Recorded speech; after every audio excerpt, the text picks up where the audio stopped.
Good to go. Okay.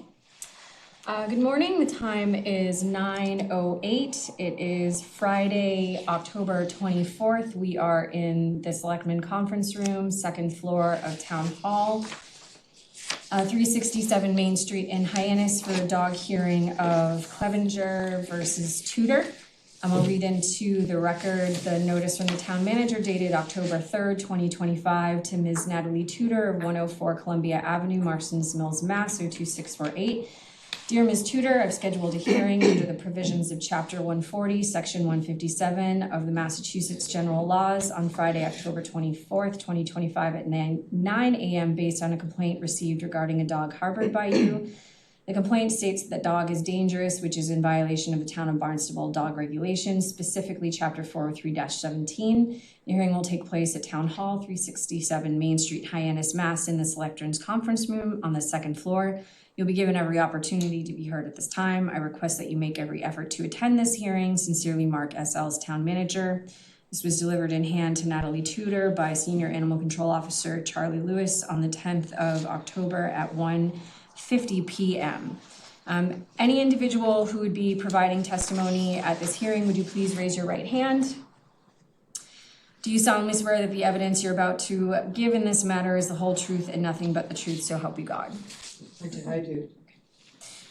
So Ms. Clevenger or Mrs. Clevenger, we'll start with you. I have a copy of the complaint that was filed regarding an incident that happened on the 20th of September. Can you just go through the incident for me? Sure. I have friends visiting from Connecticut and they wanted to go down to the water. So we decided to take the dogs, my dog Fenway, the Wheaton Terrier, and my son's dog that we were taking care of, Hugo, who's Lab Pyrenees mix.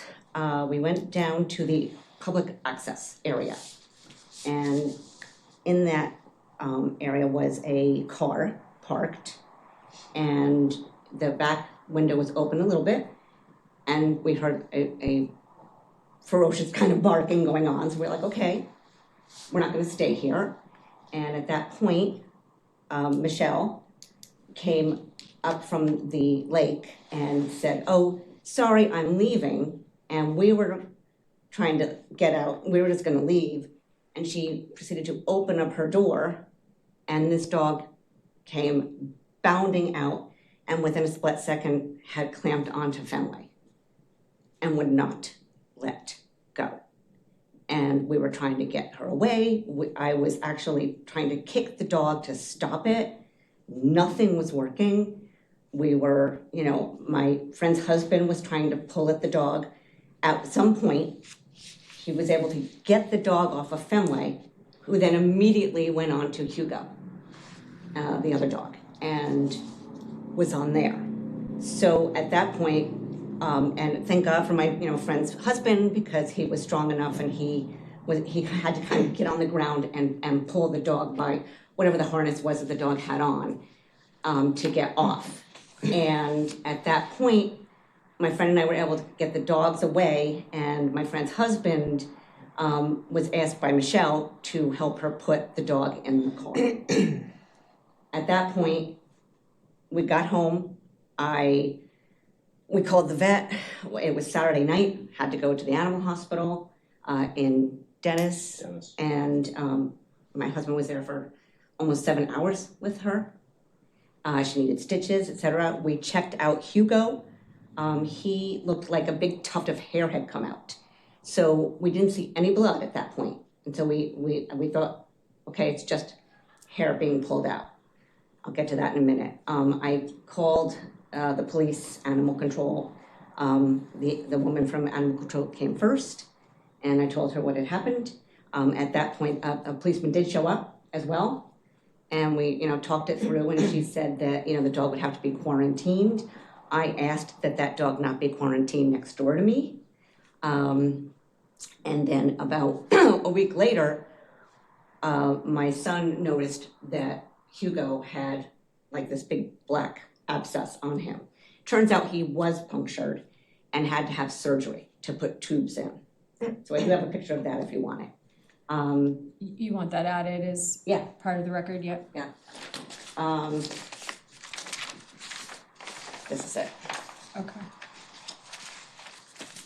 I think, Michelle did pay the bills, which we're happy she did for the vet.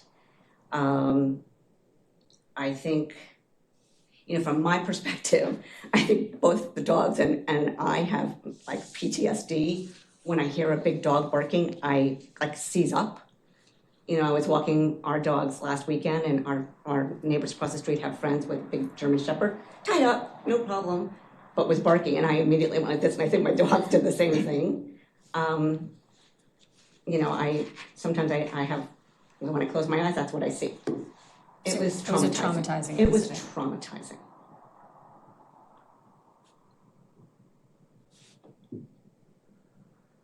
Okay. Mr. Clevenger, do you have anything you wanted to add or? No, I think she Okay. covered it very well. Okay, all right. So Ms. Tudor, as the dog owner, do you want to speak first, or since your yes. mom was there the day of the incident, however you prefer? Do you mind if I speak first? No, not at all. Okay, so I wrote out what I'm gonna say, so is it okay if I read it? Yeah, absolutely. Okay. And I also want to provide you with a picture on the muzzle training that we've been working on. Okay. I know you probably don't wanna see her, I can understand that. I wanted to give it to them. Okay. And, And I can make copies of this after the hearing for the record, Okay. so that way you can take this stuff Yeah, to I'm gonna me. give this to you. Oh, Yeah, okay, all right. And this is also a letter from her new trainer, who's a licensed behavioral specialist. Okay. Okay. As Riley's mom, I would like to say, first and foremost, I am very sorry for the recent incident when Riley attacked her dogs. I can only imagine how traumatizing and painful that must have been for both you and your dogs. I sincerely hope your dogs are okay now. At the time of the incident, I was not present because for the first time in 9 years, I went away for the weekend. My mother agreed to watch Riley for the weekend and agreed to my firm boundaries I set. To not leave her alone in the house for more than a couple hours and to never have her outside around other dogs. She failed to follow the guidelines I set. I was told that she had Riley in the car at the lake at the scene of the incident. I can assure you, had I been there, I would not have had Riley at the lake knowing other dogs could be nearby. Since the incident, I have hired a trainer who is a certified behavioral specialist, and we have been working on muzzle training her and her reactivity. I am working on redirection of reactivity as well as continued muzzle training. She is doing quite well with tolerating the muzzle and is adapting fast to it. I have also made the decision that Riley will never be at Cottonwood Lane and surrounding neighborhoods again because there are many dogs, and with her reactivity, it's not wise or safe. For the last 8 years, Riley has helped me tremendously with my PTSD, ADHD, and a long trauma history. We have had some other incidents in the past and in recent years, and with my strict guidelines I have put in place, I have been able to live incident-free. I understand that I am solely responsible for her, and to ensure no further incident, no one else should handle her but myself. I promise you there will never be another incident, as I have better control with her and am working with the trainer. We will have the muzzle on every time we go out in public, mainly to the vet. Riley is a very sweet dog with people and isolated from dogs. I am very sorry, and my heart goes out to you and your dogs. Please understand that this was a lesson learned. I now clearly understand that Riley must be under my control at all times. It is heartbreaking to learn this lesson this way, and I can only imagine what you and your dogs went through and are still going through. By keeping Riley under my control, I feel I can as I have over the last few years, but I can ensure no further incidents. Thank you. You're welcome. Michelle? I think Natalie did a beautiful job of expressing our sincere feelings of sorrow and feeling terrible and feeling also responsible for what we put them through. Neighbors that I actually really like, and we have always been very friendly and before the incident. On September 20th, the dog Riley was on a leash and in the rear of my vehicle. However, got out of the vehicle as soon as I opened the driver's side door to leave the area, and she attacked the dogs Fenway and Hugo, who were being walked by their owners, the Clevengers, on leashes. I feel terrible about what happened, and the dogs were harmed. I reached out to the Clevengers, who did not respond to my text or phone call. We were on friendly terms prior to that incident. Since that time, we have decided to not have Riley visit in my neighborhood. Further, a different trainer, Mike McGrath, RJ Obedience, has been working weekly with Riley and Natalie to train for muzzle use and other behavioral items. The muzzle requirement was contested in 2020 with the attached letter from the dog's veterinarian recommendation. Also of note is that the dog was inside my vehicle, an extension of my domicile. I paid the Clevenger's vet bills as I offered to them right away. Thank you for your consideration. Thank you. And do you want to have that added to the record? Do you mind if we have a copy Do of you it? wanna, yeah. It's gonna be the letter.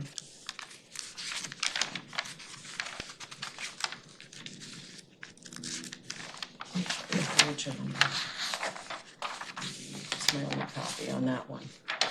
I can make a copy if You you just- want one just for your a records, second. yeah. Thank you. Mr. Lewis? Note that the order was, for this hearing was served in hand at 50 on 10/10 by myself to Natalie Tudor, and that on the day of the event, Animal Control Officer Cindy Sherman responded to the incident, and she wrote a report here, and basically it confirms what everybody has testified to here today. Okay. And I would note that the town issued orders March 29, 2019, requiring some restrictions, microchipping, etc. Fence around the house that is still in place. And since that order was issued until this incident, we had had no interactions Okay. or no other issues.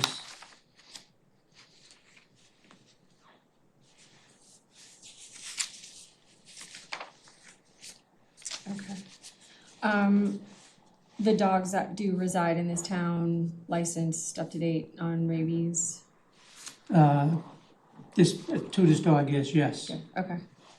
I didn't look to see if your dog is licensed or not. We just moved here. So, rabies, yes. Okay. Okay, is there anything that you would like to add? A couple of things. I don't remember seeing the leash on Riley at all. I remember my friend having to deal with the harness and not pull on any leash. So I want to say that. And I have heard of, and I don't know if this is the same incident, but I have heard of another neighbor who was attacked by this dog. And so whether it was reported or not, I don't feel safe. I don't think this is a dog that is a safe pet. Okay.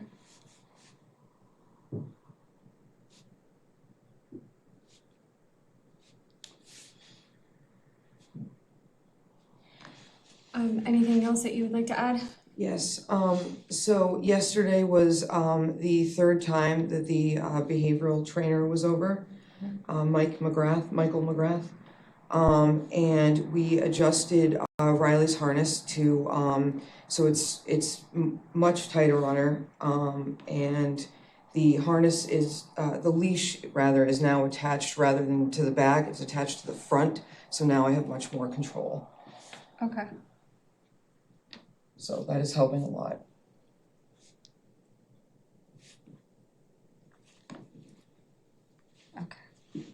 Okay. But just note that due to the previous incident that did occur in that neighborhood, is why that order was issued in March of 2019. Yeah. I think I was the hearing officer for that hearing as well, if I remember correctly. Okay, man, unfortunate incident, I would definitely say. But I do feel like I have an adequate understanding of what happened the day of the incident, enough to provide the town manager with the information he needs to make a determination.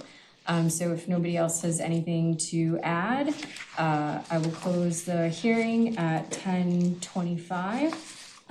Typically, if a town manager order is issued, it's done within 10 business days. A copy of that would be provided to Ms. Tudor in hand and then mailed to you. Okay? All right. Thank you guys for your time. Could I just say one more thing? You can. I just wanna say, that I understand that you don't feel safe, and that I assure you that I will not be bringing Riley to Cottonwood Lane or any of those surrounding things, as I said. Okay. I mean, and you know, that can be something that's could be put into the order as well, just so that, there's like a check and balance on that. Gotcha, okay. But that's, that's at the discretion of the town manager. So, Okay, thank you. thank you guys. We are all set.